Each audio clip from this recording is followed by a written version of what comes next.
Welcome to this week's edition of UAlbany Overtime. I'm Donna Conrad. And I'm Troy Farkas. Now, we're joining you after a bit of a holiday layoff as holiday season is now upon us. But from us here at UAlbany Overtime, we hope you enjoyed Thanksgiving and got the chance to think about what you're thankful for. Now, here at UAlbany, we are especially thankful for our sports programs and the success they have had in the fall. Isn't that right, Donna? Of course, Troy. And now let's catch everybody up on our beloved UAlbany sports teams. After winning the America East tournament a few weeks ago, the Great Danes field hockey team ended their season in the first round of the NCAA tournament. Now, the team took on Boston College, and although UAlbany was the higher seed, the team suffered a 2-1 loss to the Eagles. A silver lining, however, for the Great Danes is the team landed a program high of 6 players making the NFHCA All-Northeast Region teams.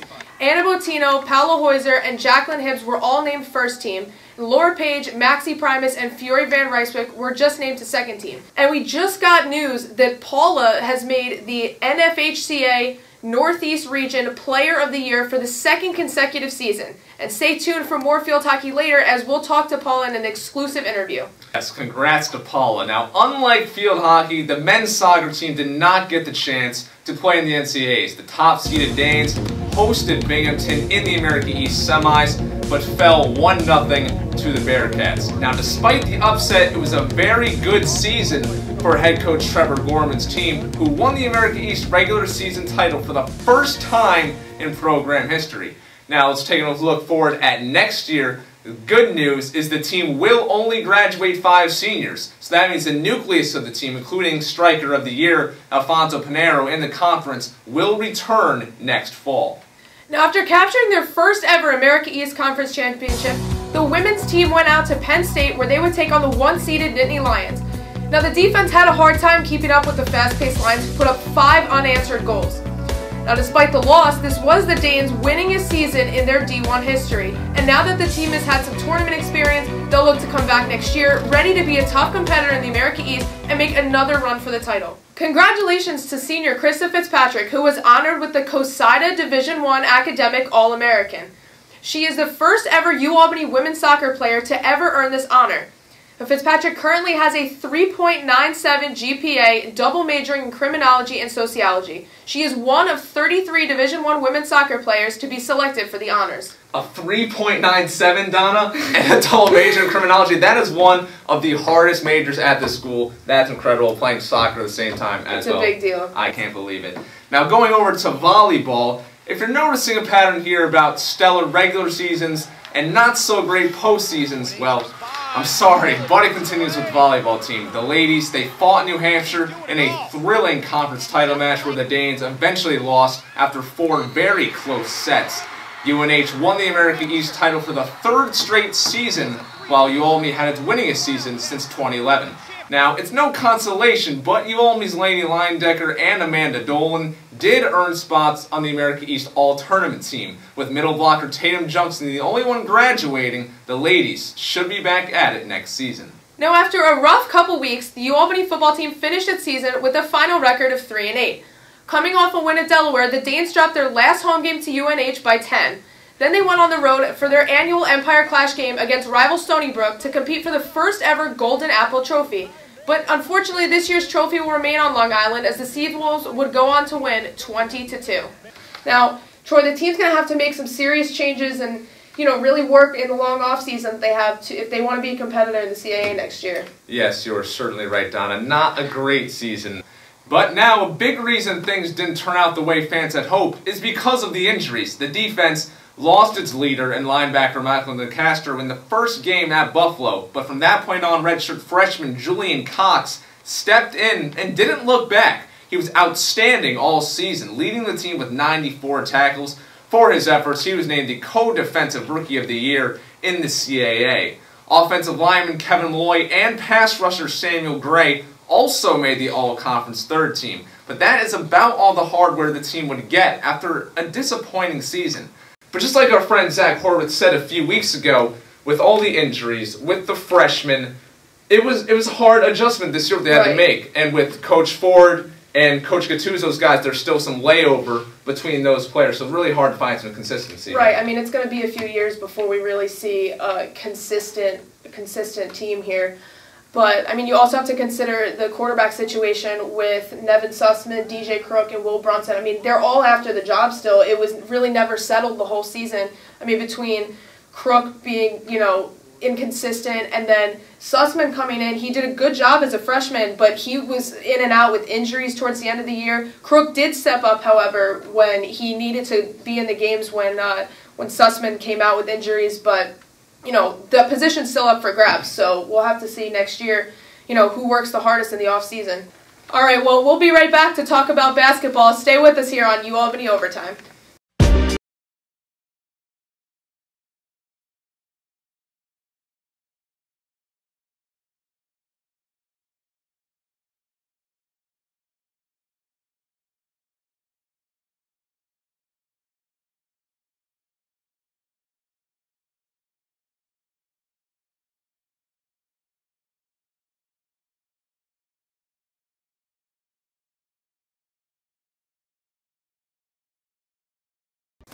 And we're back here at UAlbany Overtime. Now, basketball is underway, and they've gotten off to an impressive start.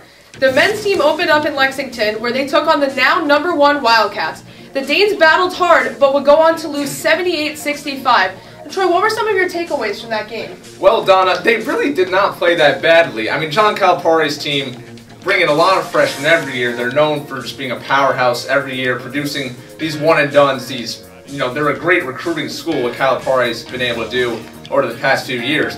But UAlbany going against the guys, Sky Labissiere, Isaiah Briscoe did not play for them, but Jamal Murray as well. I mean, this team has a lot of really good players that, would never step foot on UAlbany. But UAlbany only losing by 13. They didn't even play their best game. They missed a lot of threes. I believe 13 three-pointers they missed. Did not shoot well from the free throw line. So UAlbany didn't play their best game. But still, to only lose by 13 to the #1 team in the country, that's pretty impressive. And, a very good test for UAlbany early in the season that can prepare them down the road. Definitely.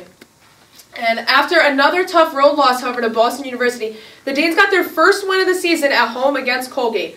Ray Sanders had a big game, scoring a career-high 24 points. We were unable to get video of the previous games, but UAlbany Overtime's own Nick Rinaldi was at the game versus Oneonta. So, Troy, let's take a look at some of those highlights. Yes, certainly. Shout out to Nick. Now, here we got UAlbany hosting Division III Oneonta a few weekends ago. And, Donna, it was the UAlbany big men doing all the work. See Peter Hooley on the dribble drive, the nifty spin and pass to Mike Rowley, who goes baseline reverse. He led all scorers with 13. Another big man, Greg Steyer, spins off his man and gets the lay-in to go. Freshman Jameer Andrews off the screen, dribbles left, puts the fadeaway up off the glass. Offense having a field day. And of course, it's not a UAlbany highlight without Peter Hooley. Take a look at the scoop shot here. And to cap it all off, the big fella, Richard Peters, backs now his opponent, puts in it for 2. UAlbany would win by 43 points. Now, a little more recently, the Danes played 3 games in 5 days. So in the first, UAlbany lost to South Florida by 2 before going home to beat NJIT in a close one and Yale in a blowout. A few days ago, Will Brown's team took to Hamden in search of its first road win versus Quinnipiac, and they got it, beating the Bobcats by 4 points. UAlbany will stay on the road for its next 2 games before making the crosstown trip to the Times Union Center to play Siena in the annual Albany Cup. We will certainly have more for you next episode about that highly anticipated game. Now, looking at the women's, remember, they were picked to win the America East Conference after winning it all last year and barely losing to Duke in the NCAA tournament. Coach Abe's team returned stars Sharisa Richards and Imani Tate, as well as other key players. They've had a packed schedule so far. How are they looking, Donna? Well, Troy, the women are off to an incredible start as they are looking great in all aspects of the game. They took wins in their first 2 games against Pepperdine and Boston University, and they continue to be dominant the next weekend in the tip-off tournament at the University of Rhode Island.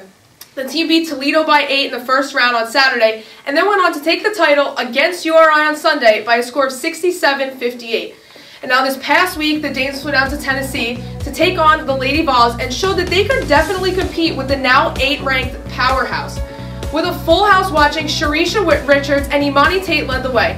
Richard earned a double-double and Tate added 15, and the team would fall 63-55 to Lady Vols. But playing a game like that against such a strong team can only help them before they start conference play. Oh yeah, you're certainly right. I mean, just like the men for Kentucky, girls, Tennessee, UAlbany, they're playing some marquee teams right here. Very impressive. And now let's take a look at some Providence highlights. The now 5-1 UAlbany team. Here's Imani Tate and the Danes taking on the Friars. Now Leah Miller with the pass to Evie Scola, who lays it in. Providence trailing early. Now Erin Coughlin delivers the pass to Sharisha Richards, who powers her way to get the foul and one. Now Providence as Erica Mayer scrambles for the ball off the glass and one. And now the Danes lead by 8 at the half. Now in the fourth quarter, things got a little interesting. Turnover by UAlbany. Maddie Joling gets it to Sarah Beal, who has played an outstanding game. Finds Miller for 2. Providence down 8 with just over 5 minutes. And here's Beal again, crosses up, passes to Miller, give and go, and Beal with the bucket. And that would cut the lead to 7. But when times get tough, you look to your playmakers. And here's Imani Tate, drives left and one to seal the victory. UAlbany wins by 13. So last week, Imani Tate was awarded America East Player of the Week. Tate has been off to a monster start this year, averaging 22.3 points per game at the time of the award. She was also named MVP for the URI Tip-Off Tournament, so we'll definitely continue to see big things out of her as the season continues. Yes, a fantastic player for this team, Imani Tate is. Love watching her play. Absolutely. Stay with us, guys, and we will be right back.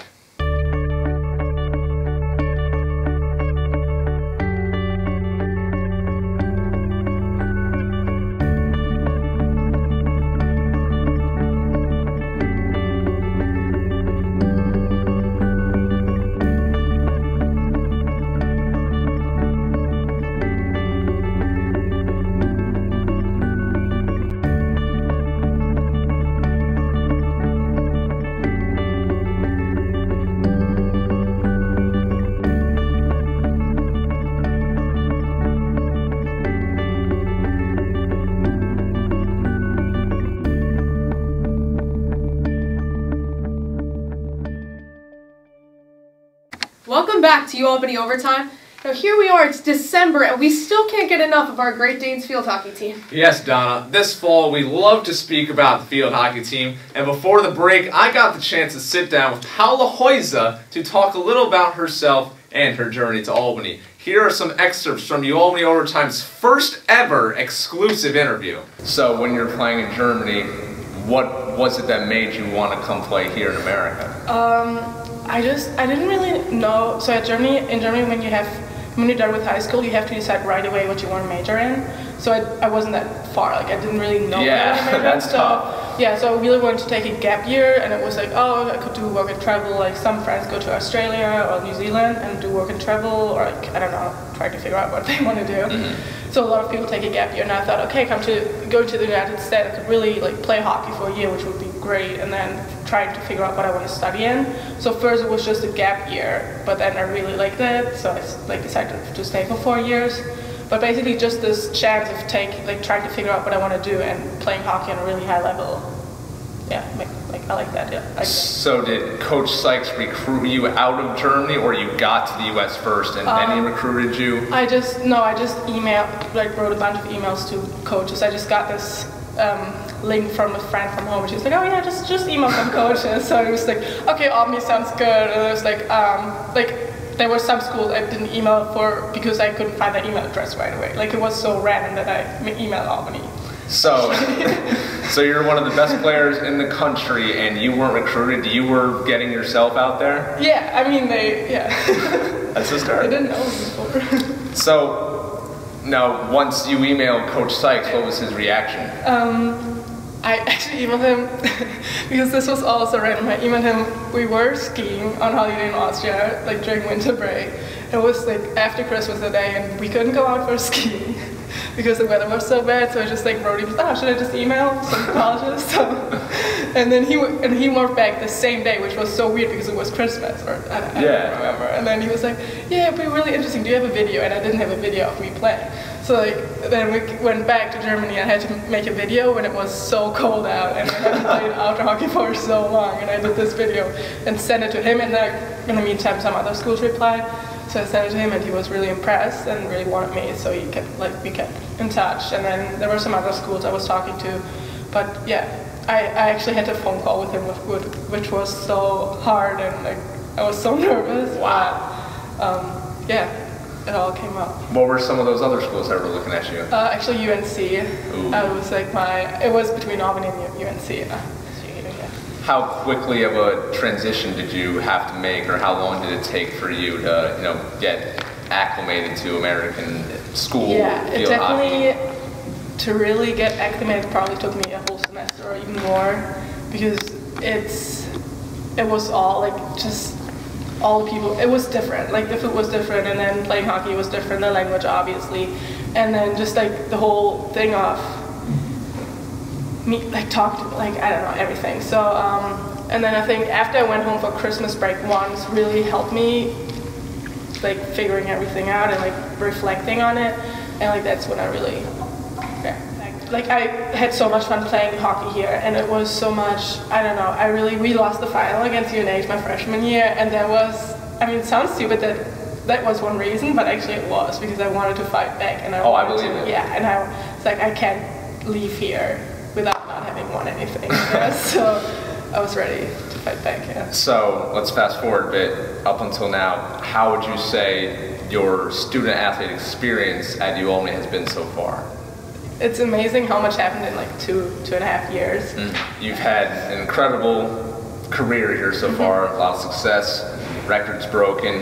When you first got on its campus, did you ever think that that would be a possibility? No, I had no idea that there were awards like that. Because at home, seriously, at home we don't take statistics. Like, okay, if you score goals, people kind of know that you score goals, but I didn't really score goals at home because my position was different, And I think I remember I got Rookie of the Week the first time. I didn't even know what the word rookie means. So you've got a lot of national recognition and whatnot. And Dutch Quad and Dutch Dining Hall, I don't know if you ever go there, but your poster is there. I mean, like, how cool is that? Do you ever listen to all the hype about you? Yeah, I mean, yeah, sometimes I know when, like, especially in the student athlete community, people know me and they just like randomly high five me on campus. Now, I've seen you out on the field. You're a real competitor. Like, you get mad. I can see you playing angry when something doesn't go your way. How would you characterize your mindset out there when you're playing? I'm actually, people said that before, that I'm really intense during the game. I really get into it, I guess. There's nothing wrong with that. That's perfect.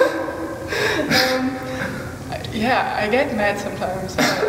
It's just, I'm actually like during the game, I'm actually a nice person, I think, to my opponents, but as soon as they push me or do something really unnecessary, I get really frustrated and mad, and then that's probably the best what could happen for me, then when I get mad, because then I'm like actually really into it. Yeah. All right, so you've got one more year here. What are your goals for next year, Paolo? I definitely want to. I know you're thinking about it already, I'm sure. Yeah, probably. Yeah, definitely.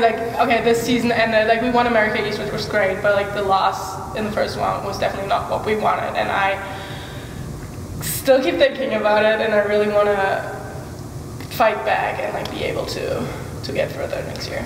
What happened in that game? Why didn't you guys win? I don't know. We overslept the first 10 minutes, I guess, and then we had really good chances especially in the second half, and it just wasn't supposed to be, I guess. So after next year, you're going to graduate. Yeah. What are your plans after that? Do you know? Okay, so my first plan is to go back to Germany and do my master there, and then what I really like about home, I can continue to play hockey. So that's my first plan, and maybe I'll find a job here, but I don't know yet. So you say you can continue playing there. I mean, what kind of, just more club field hockey or more like national team, that kind of thing? No, I don't think that I'm gonna make the national team, but even just playing first division there would be so, I would love to do it. It's really high level. It's probably the best teams there, as I said, are probably better than the best teams here, so it would be on a really high level, and I would love to do that. Do you get paid for that or no? Not a lot. You maybe get sponsorships, so you might be able to get a car or like little things, and you get supported a little bit, but you can't I have to get a job. She had a lot of cool stuff to say. I mean, she had to email her coaches when she was in the recruiting process. This is one of the best players in the country, and she had to get herself out there. Just incredible. Great story. Great story. Now stick around and we'll be right back with some closing remarks. You're watching UAlbany Overtime.